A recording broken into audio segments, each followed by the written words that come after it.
26 मई 2014 स्वतंत्र भारत में पहली बार एक ऐसे व्यक्ति के पीएम के तौर पर शपथ ग्रहण की तैयारी चल रही थी जो अपने दम पर एक गैर कांग्रेसी पार्टी को लोकसभा में बहुमत दिलाकर लाया था। इस कार्यक्रम में शरीक होने के लिए बीजेपी और एनडीए के बड़े नेता तो आए ही थे, विपक्ष के भी प्रमुख नेताओं की मौजूदगी थी। सबसे खास बात थी भारत के प्रधानमंत्री के शपथ ग्रहण समारोह में सार्क देशों के सभी शासनाध्यक्षों का शामिल होना।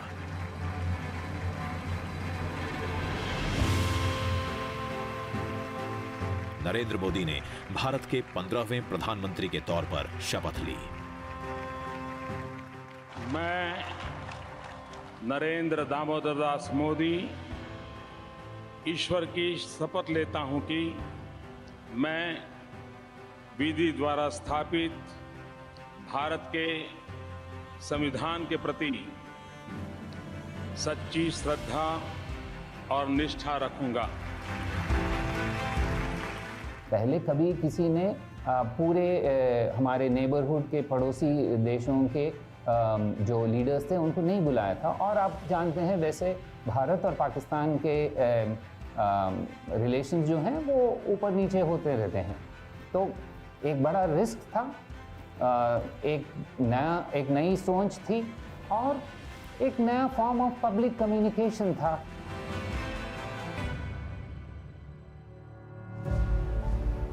सत्ताईस मई 2014 प्रधानमंत्री बनने से पहले नरेंद्र मोदी केंद्र में कभी मंत्री तक नहीं रहे थे, लेकिन बड़े निर्णय लेने की उनकी सरकार की रफ्तार ने तुरंत जोर पकड़ लिया। कैबिनेट की पहली ही बैठक में काले धन पर कार्रवाई के लिए एसआईटी गठित कर दी गई। इस एक फैसले से बहुत सारे संदेश एक साथ गए। पहले कि ये सरकार मोदी जी के नेतृत्व में will stand by its resolve of zero tolerance towards corruption. दूसरा, Modi ji has the capacity to walk the talk, जो वो कहते हैं वो करते हैं। उन्होंने कहा था, उन्होंने करके दिखाया। 15 अगस्त 2014 लाल किले पर नरेंद्र मोदी पहली बार ध्वजारोहण कर रहे थे। अपने भाषण में उन्होंने देश के विकास का ब्लूप्रिंट सामने रखा। अगर आप 12 घंटे काम करोगे तो मैं 13 घंटे करूंगा, अगर आप 14 घंटे काम करोगे तो मैं 15 घंटे करूंगा। क्यों? क्योंकि मैं प्रधानमंत्री नहीं, प्रधान सेवक के रूप में आपके बीच आया। स्वच्छता पर जोर दिया और इसके लिए जन भागीदारी की वकालत की। स्वच्छ भारत का एक अभियान इसी 2 अक्टूबर से मुझे आरंभ करना है। हिंदुस्तान की सभी स्कूलों में टॉयलेट हो, बच्चियों के लिए अलग टॉयलेट हो, तभी तो हमारी बच्चियां स्कूल छोड़ करके भागेगी नहीं।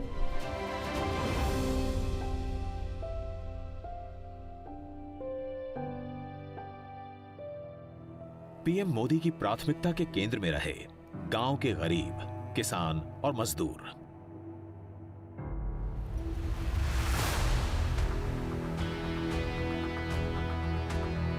सरकारी योजनाओं का सीधा लाभ पहुंचाने के लिए जनधन योजना बनाई गई। 28 अगस्त 2014 को यह योजना लॉन्च हुई।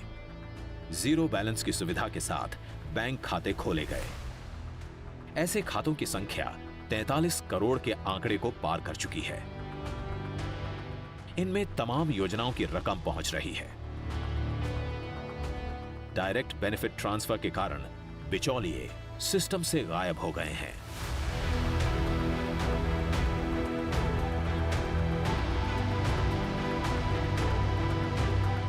प्रधानमंत्री जनधन योजना, इतने लार्ज स्केल में बैंक अकाउंट खुलना असाधारण एक काम था। जब शुरू में उन्होंने कहा कि 100 दिन के अंदर 100 डिजिटल मेला करो, तो हम लोगों ने कहा कि ये असंभव है, पर उन्होंने करवाया और उससे एक बहुत बड़ा मोमेंटम आया जो कि डिजिटल पुश जिससे दे पाए। 2 अक्टूबर 2014 स्वच्छता अभियान को धरातल पर उतारने का काम गांधी जयंती के दिन शुरू हुआ। पीएम मोदी खुद वाराणसी पहुंचे। 80 घाट पर फावड़ा उठाकर सफाई की। इस अभियान में क्या आम और क्या खास, सभी जुड़े।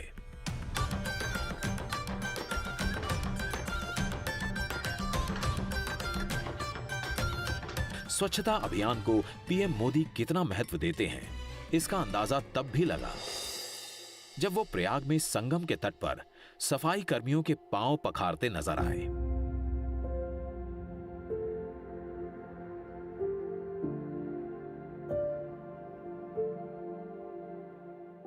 मोदी देश के सबसे कमजोर, सबसे गरीब लोगों के पांव अपने हाथ में उठाकर बड़ा संदेश दे रहे थे।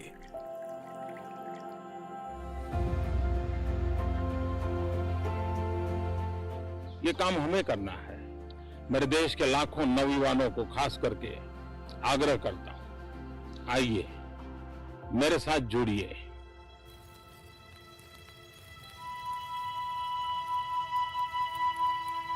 महिलाओं को खाना पकाते समय धुएं की तकलीफ से निजात दिलाने की कोशिश थी मोदी की। उनकी आंखों में बचपन की वो तस्वीर तैर रही थी जब मां हीराबा अपने पति और बच्चों के लिए भोजन बनाते समय चूल्हे में फूंक मारते हुए हांफ जाती थीं। आंखों से आंसू निकल जाते थे।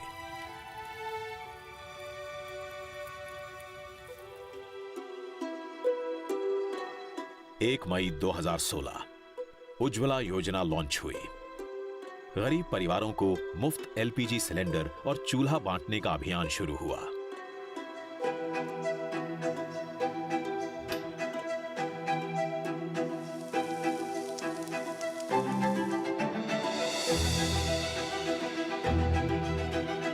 गरीबी के बीच गांव में बिताए हुए शुरुआती वर्षों ने ही मोदी को शौचालय से लेकर गरीबों के लिए पक्के मकान, अच्छी सड़कें, शुद्ध पेयजल और 24 घंटे बिजली सुनिश्चित करने के लिए प्रेरित किया।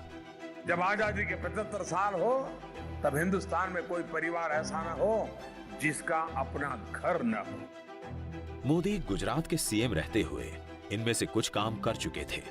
देश के पीएम के तौर पर इनको और बड़ा और असरदार बनाने में जुटे। मुख्यमंत्री से प्रधानमंत्री तक के दौर में उन्होंने जो कुछ भी कहीं पर किया उसको प्रधानमंत्री के रूप में आते आते साइज एंड स्केल देने का काम किया, उसको बड़ा करके दिया। नर्मदा वहां पर किया तो नमामि गंगे यहां पर किया, वहां कच्छ में घर बनाकर दिए तो यहां पूरे देश के लोगों को घर बनाकर दे रहे हैं। गरीबों, महिलाओं, किसानों की चिंता और इसके लिए जरूरी प्रावधान करते करते मोदी बड़े संस्थागत सुधारों की राह पर भी तेजी से आगे बढ़े।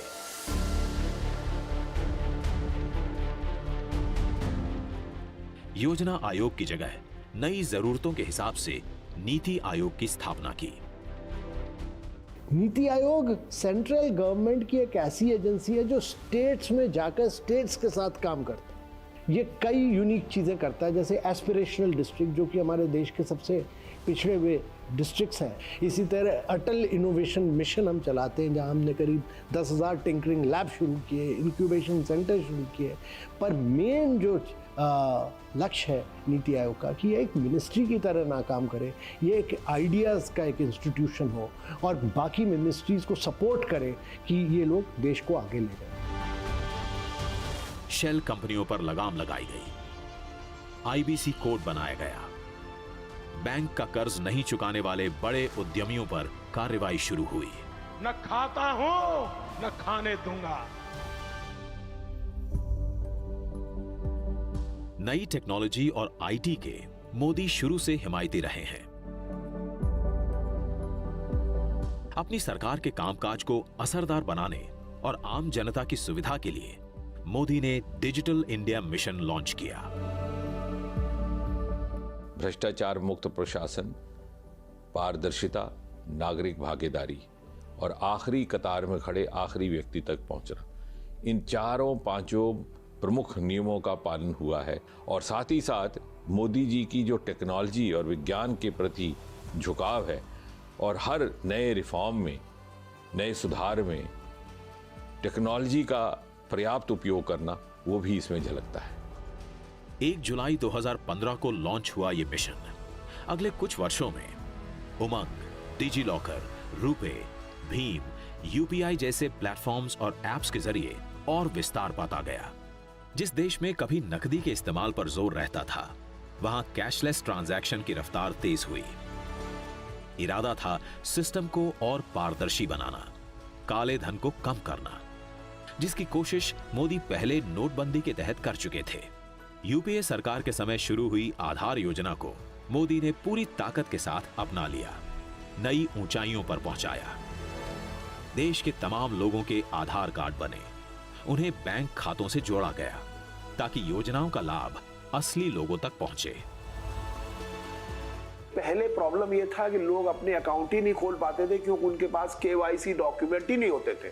आधार ने इस प्रकार की आइडेंटिटी लोगों को प्रदान की। दूसरी बात यह हुई कि जिस व्यक्ति को पैसा मिलना चाहिए सब्सिडी, अब उसी को मिल रहा है। गांव गरीब की चिंता करने वाले पीएम मोदी ने शिक्षा, स्वास्थ्य और रोजगार पर भी खासा ध्यान दिया। नए आईआईएम, नए आईआईटी, नए एम्स देश के तमाम हिस्सों में खोले गए। साथ ही नौजवानों के हुनर निखारने के लिए स्किल इंडिया मिशन शुरू किया गया। अटल इनोवेशन मिशन में हमने करीब 10,000 टिंकरिंग लैब शुरू किए स्कूल्स में। 5वीं क्लास के बच्चे जाकर 3D printing, robots, internet of things, artificial intelligence, ये एक नई सोच उनके दिमाग में आ जाती है 5वीं क्लास के बाद। 7 नवंबर 2015 नरेंद्र मोदी ने अपना एक बड़ा चुनावी वादा निभाया। सैनिकों की 40 वर्ष पुरानी 1 रैंक 1 पेंशन की मांग पूरी की।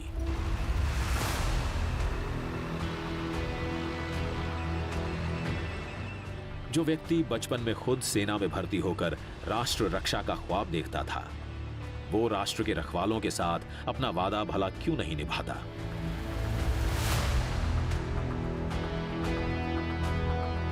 मोदी ने पीएम बनने के साथ ही भारतीय सेना के सामने मुंह बाई खड़ी समस्याओं पर ध्यान देना शुरू कर दिया था। आधुनिकीकरण की सुस्त रफ्तार से लेकर लड़ाकू जहाजों और अत्याधुनिक पनडुब्बियों की कमी परेशान कर रही थी। हमने जितना मांगा था उससे कहीं अधिक बढ़कर के सरकार ने हमको लिमिट दिया कि काम करो। आज आप देखिए डीआरडीओ दुनिया में जो बेस्ट इंस्टीट्यूशंस है, सेंटर ऑफ एक्सेलेंस, वो किस तरह के अपने यहाँ हथियार से लेकर बाकी चीजों को बनाने का काम कर रहे हैं हमारे साइंटिस्ट। सेना के सामने खड़ी चुनौतियों का हल निकालने में लगे मोदी सैनिकों का हौसला बढ़ाने के लिए हर साल दिवाली उनके साथ मनाते रहे। कभी पंजाब, कभी कश्मीर, कभी राजस्थान, तो कभी लद्दाख। साल दर साल वो जवानों के बीच जाते रहे। लेकिन जल्दी ही मोदी के सामने एक बड़ी चुनौती आने वाली थी। दुश्मन खुद मोदी के हौसले की परीक्षा लेने वाला था। 18 सितंबर 2016 सुबह के 5:30 बजे थे। उरी की सैनिक छावनी में सोए हुए जवानों पर आतंकवादियों ने घात लगाकर हमला कर दिया।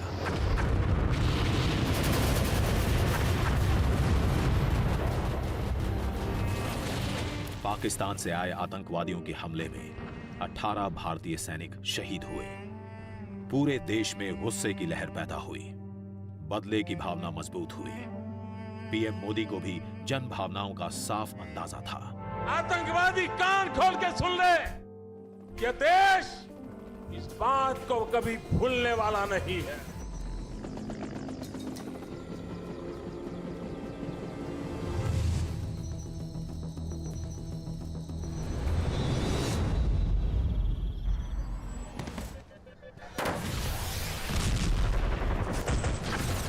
सितंबर 2016 उरी पर हुए हमले का बदला ले लिया गया, महज 15 दिनों के अंदर। The Indian Army conducted surgical strikes last night at these launch pads. पाक अधिकृत कश्मीर के अंदर आतंकी ठिकानों पर सर्जिकल स्ट्राइक करके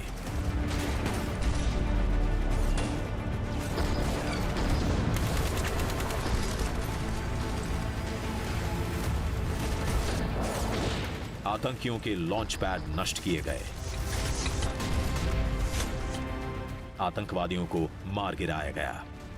पीएम मोदी के हौसले और जोखिम लेने की क्षमता का यह बड़ा प्रदर्शन था। आखिर पाकिस्तान परमाणु हमले की धमकी जो हमेशा दिखाता रहा था। एक लंबे समय से पाकिस्तान अपनी बुरी नीतियों से भारतीय संघीय ढांचे को खत्म करने की कोशिश कर रहा है, जिसके लिए पाकिस्तान ने आतंक को एक नई सेना की तरह तैयार किया है। इसलिए मुझे लगता है कि इस महीने में काफी बदलाव आया है।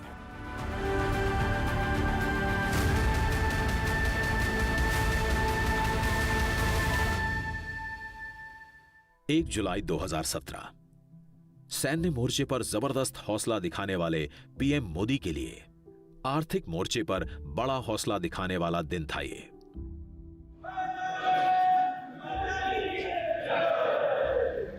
विपक्ष और व्यवसायियों के एक बड़े वर्ग के विरोध के बावजूद Modi one nation one tax की राह पर मजबूती से आगे बढ़े, अपने फैसले पर अडिग रहे।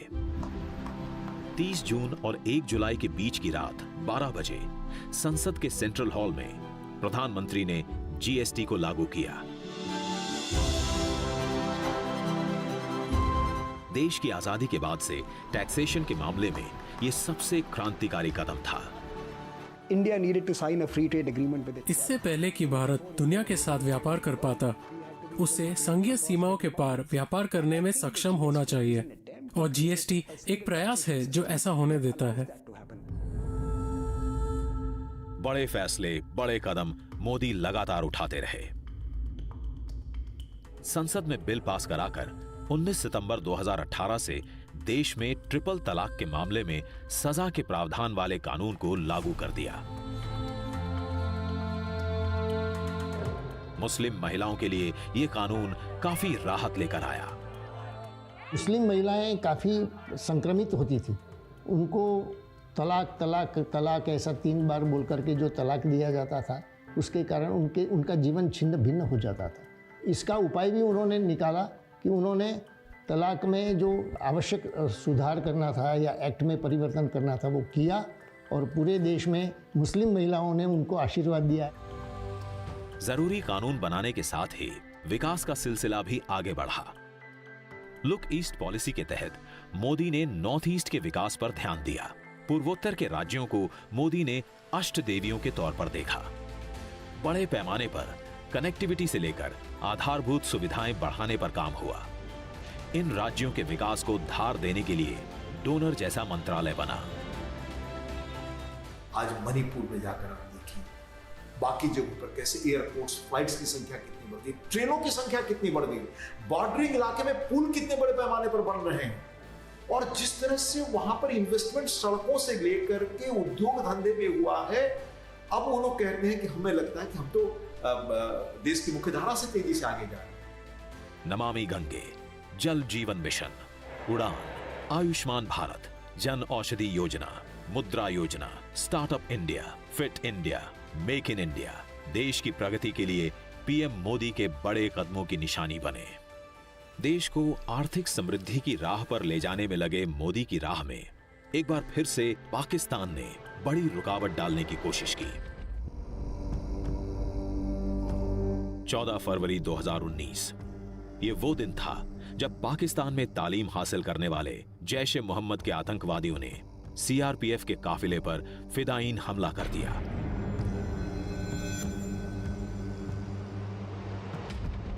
इस हमले में सीआरपीएफ के 40 जवान शहीद हुए।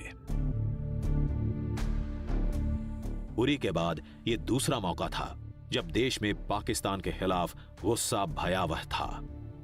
खुद मोदी भी इससे अछूते नहीं थे कि वे बहुत बड़ी गलती कर चुके हैं, बहुत बड़ी कीमत उनको चुकानी पड़ेगी।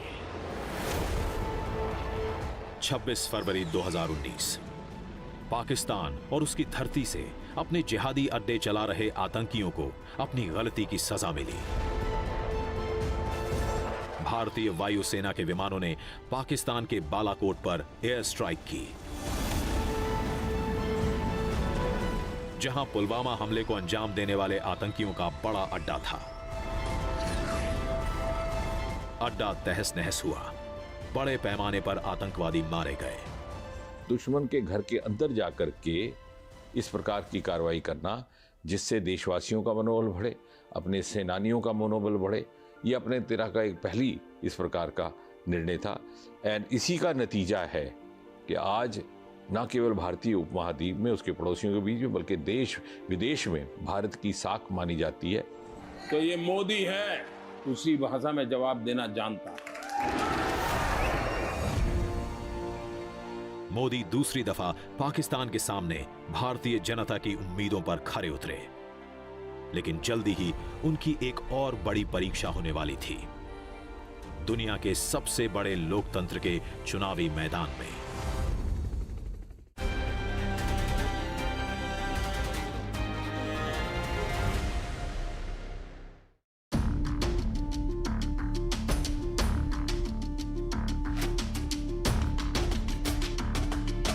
जो पसीने में नहाते हैं। सरकार का जन कल्याण और स्वराज अभियान जारी। भोपाल में सीएम शिवराज ने हितग्राहियों को दी आर्थिक मदद। कहा कोरोना में भी विकास नहीं रुका, कई योजनाओं को किया ऑनलाइन। पीएम मोदी ने देश को 35 ऑक्सीजन प्लांट की दी सौगात। कहा हर जिले में मेडिकल कॉलेज खोलने का लक्ष्य। भोपाल में भी 2 प्लांट का शुभारंभ। सीएम शिवराज ने प्रधानमंत्री को दिया धन्यवाद। बीजेपी की नई राष्ट्रीय कार्य समिति में एमपी का दबदबा। नरेंद्र सिंह तोमर और सिंधिया शामिल। वीरेंद्र खटी, कैलाश विजयवर्गीय और नरोत्तम मिश्रा का भी नाम। पवैया को भी जिम्मेदारी। खंडवा लोकसभा सीट पर ज्ञानेश्वर पाटिल ने भरा पर्चा। सीएम शिवराज, वीडी शर्मा रहे मौजूद। निवाड़ी के पृथ्वीपुर से कांग्रेस प्रत्याशी नितेंद्र सिंह राठौर और अलीराजपुर के जोबट से कांग्रेस के महेश पटेल ने किया नामांकन। शिवपुरी में सहायक समिति प्रबंधक निकला काली कमाई का कुबेर। अब तक करोड़ों की संपत्ति का खुलासा। ईओडब्ल्यू की कार्रवाई जारी।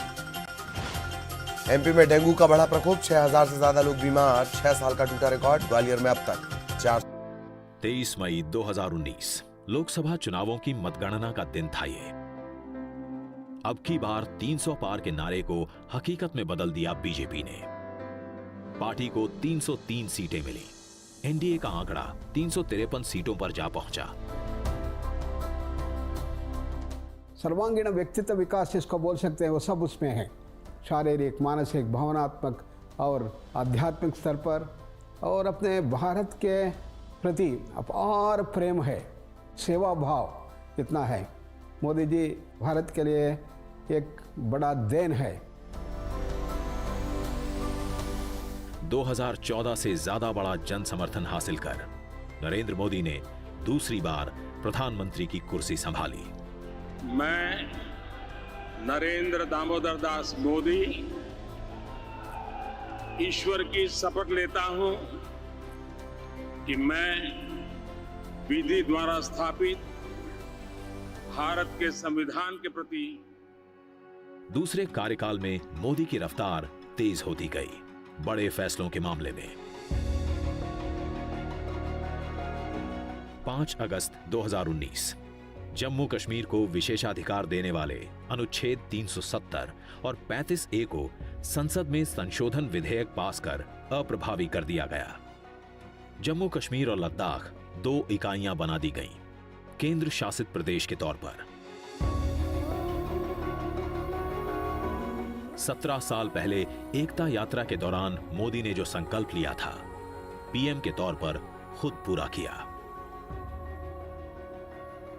3 महीने बाद ही अयोध्या में राम मंदिर के निर्माण का रास्ता भी साफ हुआ। 9 नवंबर 2019 को सुप्रीम कोर्ट के 5 जजों की बेंच ने राम मंदिर के निर्माण के पक्ष में फैसला सुनाया। 5 अगस्त 2020 को मोदी खुद अयोध्या पहुंचे राम मंदिर के भूमि पूजन के लिए। जो कहते हैं वो करते हैं। मोदी का बड़ा संदेश था, समर्थकों के लिए भी, विरोधियों के लिए भी। अडिग मोदी की ये बात क्या दुनिया भी समझ रही थी?